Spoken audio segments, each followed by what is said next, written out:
Bueno, mi nombre es Alfredo, soy uno de los integrantes del proyecto ICTOC, que serían además mis compañeros José, Pablo y Edu. Lo que hemos desarrollado es un sistema de comunicación, de apoyo a la comunicación para pacientes de dolencias como pueden ser la esclerosis lateral amiotrófica, parálisis cerebral o cualquier otra que lleve asociados problemas de movilidad o trastornos de la comunicación y el habla, por una razón. Estas personas, lógicamente, por sus condiciones, tienen esa dificultad añadida a la hora de interactuar con otras personas, y los sistemas actuales en el mercado generalmente se caracterizan por requerir de hardware muy específico, de software muy específico, y eso acarrea unos costes económicos elevados. Estamos hablando de cifras en torno a 6.000 euros.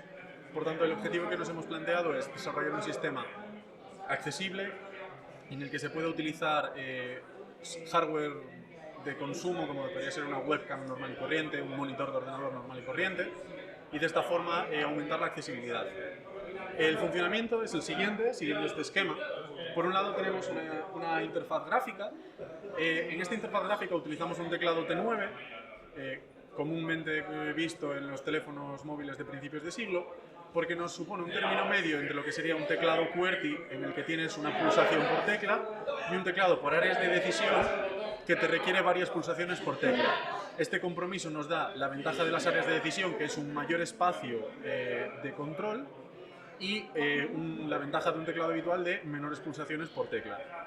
El control del cursor para seleccionar la tecla y interactuar con el programa se hace mediante el gaze tracking, es decir, seguimiento de la vista.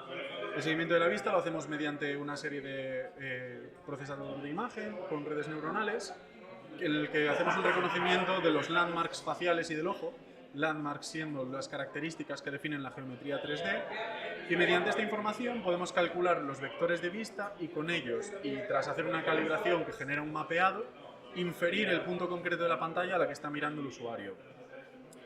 Una vez tenemos este control de cursor y la interfaz, lo siguiente que tenemos es la selección.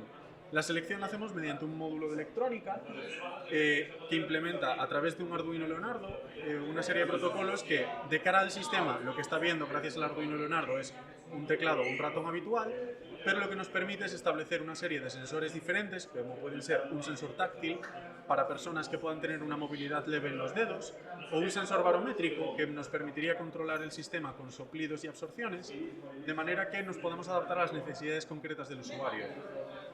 El hecho de ese Arduino lo que nos permite es precisamente eso, coger un sensor que se adapte al usuario y que el sistema lo interprete con facilidad.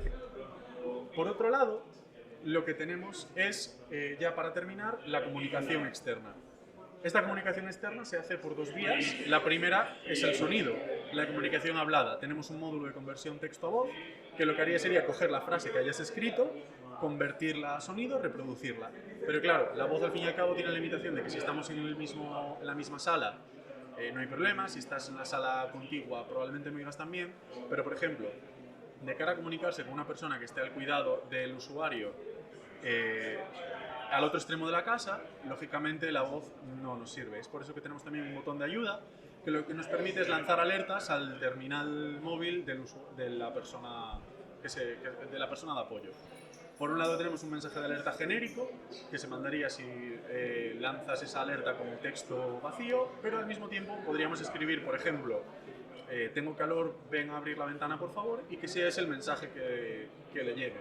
¿Cuáles son las ventajas que tenemos? Hemos sido capaces de implementarlo de manera que se ejecute en equipos informáticos comerciales comunes, en múltiples sistemas operativos. Ahora mismo está probado en Windows, Linux y Mac OS. Al mismo tiempo, todo el hardware que estamos utilizando, la webcam, estamos hablando de webcams comunes, no necesitamos nada particularmente potente, con lo cual eso reduce mucho el coste.